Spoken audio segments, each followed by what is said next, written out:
അതോടൊപ്പം തന്നെ പത്തനംതിട്ടയിൽ നിന്ന് ഉൾപ്പെടെ മരണങ്ങൾ റിപ്പോർട്ട് ചെയ്ത പശ്ചാത്തലമുണ്ട്.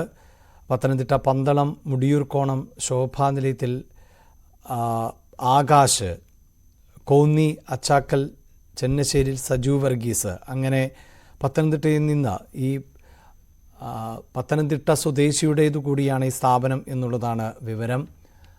എബ്രഹാം എന്ന മലയാളിയുടെ സ്ഥാപനത്തിൽ ജോലി ചെയ്തിരുന്നവർ ആണ്. ശശിനാരായണൻ ചേരുന്നുണ്ട്. ശശി, ഏറ്റവും കൂടുതൽ ആളുകൾ മരണപ്പെട്ടു എന്ന് റിപ്പോർട്ട് ചെയ്യപ്പെടുന്നത് പത്തനംതിട്ടയിൽ നിന്നാണ്. പത്തനംതിട്ട ഏതൊക്കെ പ്രദേശങ്ങളിൽ ഉള്ളവരാണ് മരണപ്പെട്ടത്? കുടുംബാംഗങ്ങൾക്ക് കൃത്യമായി ഇത് സംബന്ധിച്ച് വിവരം ലഭിച്ചോ?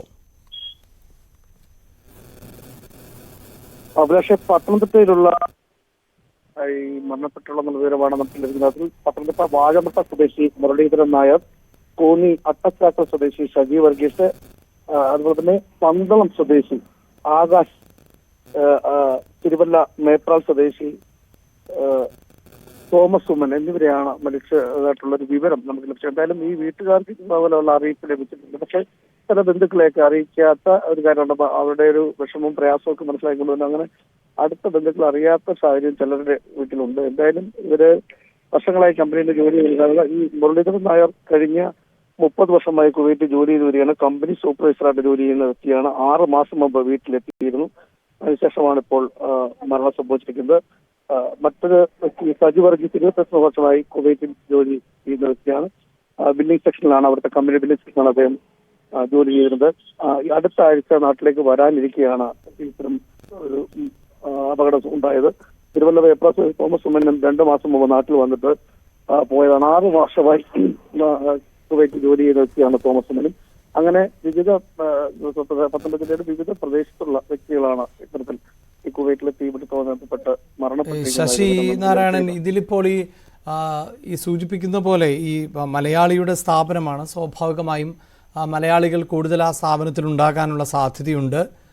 പ്രദേശവാസികൾക്ക് അടക്കം കൂടുതൽ ഈ മേഖലയിൽ നിന്നുള്ള ആളുകൾ, അതായത് ഒരു തൊഴിലിടത്ത് അവസരങ്ങളുണ്ട് എന്നറിഞ്ഞാൽ പരിസരവാസികളോട് പറയുക, അങ്ങനെ കൂടുതൽ പ്രദേശവാസികളെയൊക്കെ തൊഴിലിടത്തേക്ക് എത്തിക്കുക. അതാണല്ലോ നമ്മുടെ ഒരു ശീലം. വിദേശത്തെ ഗൾഫ് രാജ്യങ്ങളിലൊക്കെ ഈ പത്തനംതിട്ടയിൽ നിന്ന് ഒരുപാട് ആളുകൾ ഈ സ്ഥാപനത്തിൽ ജോലി ചെയ്യുന്നുണ്ടോ? അങ്ങനെ എന്തെങ്കിലുമൊക്കെ വിവരം ഉണ്ടോ? അപ്പോൾ അങ്ങനെ ഉണ്ടെങ്കിൽ വലിയ ആശങ്കയിലായിരിക്കുമല്ലോ ആ ജില്ലയിലെ വിവിധ ഭാഗങ്ങളിൽ ഉള്ളവർ. അഭിലാഷ് സൂചിപ്പിച്ച പോലെ തന്നെ പത്തനംതിട്ട ജില്ലയിലെ തിരുവല്ല സ്വദേശിയായ KG എബ്രാമിന്റെയാണ് കമ്പനിയും സ്ഥാപനങ്ങളും ഒക്കെ ഉള്ളതെന്ന് നമുക്കറിയാം.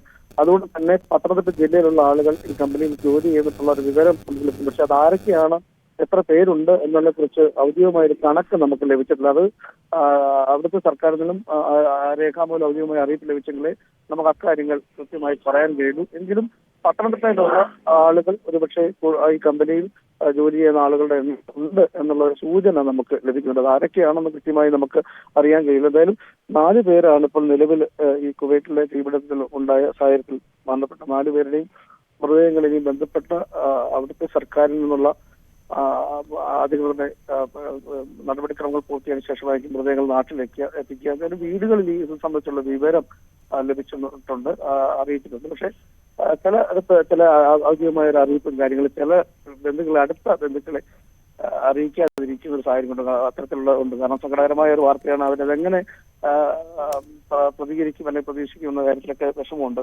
അപ്പം എന്തായാലും ഈ കുവൈറ്റില് പോയ 4 മലയാളികൾ, പത്തനംതിട്ട ജില്ലയിൽ 4 പേരാണ് ഇപ്പോഴുള്ള ഈ അപകടത്തിൽ മരണപ്പെട്ടതായുള്ള വിവരം നമുക്ക് ലഭിച്ചത്. 4 പേരുടെയും വീടുകളും എല്ലാ വീടുകളിലും ഇത്തരത്തിലുള്ള ഒരു സങ്കടത്തിന്റെ ഒരു വലിയ ഒരു സാഹചര്യമാണുള്ളത്. കാരണം കഴിഞ്ഞ നാടുമായൊക്കെ അടുത്ത് ബന്ധപ്പെട്ട് നിൽക്കുകയും ചിലർ കഴിഞ്ഞ ദിവസം തന്നെ മേപ്രാൽ സ്വദേശി തോമസ് ഇന്നലെ പുലർച്ചെ വീട്ടിൽ വിളിച്ചിരുന്നു, വീഡിയോ കോളിൽ വിളിച്ചിരുന്നു എന്ന് പറയുന്നു. അങ്ങനെ എല്ലാവരും വീടുമായും ഒക്കെ ഒരു ബന്ധമുള്ള നാടുമായൊക്കെ ബന്ധപ്പെട്ടത് ഈ ജോലി സംബന്ധമായി ഇത്തരത്തിൽ പോയാക്കുന്ന നാടുമായിട്ട് അടുത്ത ബന്ധമുള്ളവരാണ്. നാട്ടിലെ പ്രദേശവാസികൾ, കുടുംബങ്ങൾക്ക് മാത്രമല്ല ആ നാട്ടിലെ പ്രദേശവാസികൾക്കും ഇവരുടെ ഒരു വേർപാട് വലിയ ദുഃഖം തന്നെയാണ് ഉണ്ടായിട്ടുള്ളത്. എന്തായാലും വരും മണിക്ക് പത്തനംതിട്ട ജില്ലയിൽ കൂടുതൽ പേര് അപകടത്തിൽപ്പെട്ടിട്ടുണ്ടോ, അങ്ങനെ വല്ല സൂചനകളുണ്ടോ എന്നുള്ള കാര്യത്തെക്കുറിച്ച് സൗദി കുവൈറ്റ് സർക്കാരിന്റെ ഒരു വിവരം ലഭിച്ചെങ്കിൽ മാത്രമേ അത് കൃത്യമായ ഒരു വിവരം നമുക്ക് ലഭിക്കുകയുള്ളൂ. എന്തായാലും ആശങ്കപ്പെടേണ്ട സാഹചര്യമില്ല എന്ന് നമ്മൾ പറയുമ്പോൾ തന്നെ മലയാളിയായ പത്തനംതിട്ട ജില്ല കമ്പനിയിലുള്ള ആ കമ്പനിയിൽ സ്വാഭാവികമായും നാട്ടിലുള്ളവർ ഉണ്ടാകാൻ സാധ്യതയുണ്ട് എന്ന് തന്നെയാണ് നമ്മൾ മനസ്സിലാക്കേണ്ടത്. വരും മണിക്കൂറിൽ അതിനെ സംബന്ധിച്ചുള്ള വിവരങ്ങൾ ലഭിക്കുമെന്നാണ് നമ്മൾ കരുതപ്പെടുന്നത്. എന്തായാലും ഇവരുടെ മൃതദേഹങ്ങൾ ഇനിയും അവിടുത്തെ നടപടിക്രമം പൂർത്തിയായതിനു ശേഷമായിരിക്കും നാട്ടിലെത്തിക്കുക. എന്തായാലും 4 പേരാണ് നിലവിൽ പത്തനംതിട്ട ജില്ലയിൽ മരണപ്പെട്ടതായി നമുക്ക് അറിയിച്ചത്. ഔദ്യോഗികമായി ഒരു അറിയിപ്പ് വന്നിട്ടുള്ളതാണ് ഈ അവസരത്തിൽ പങ്കുവെക്കാൻ കഴിയുന്നത്. അഭിലാഷ്.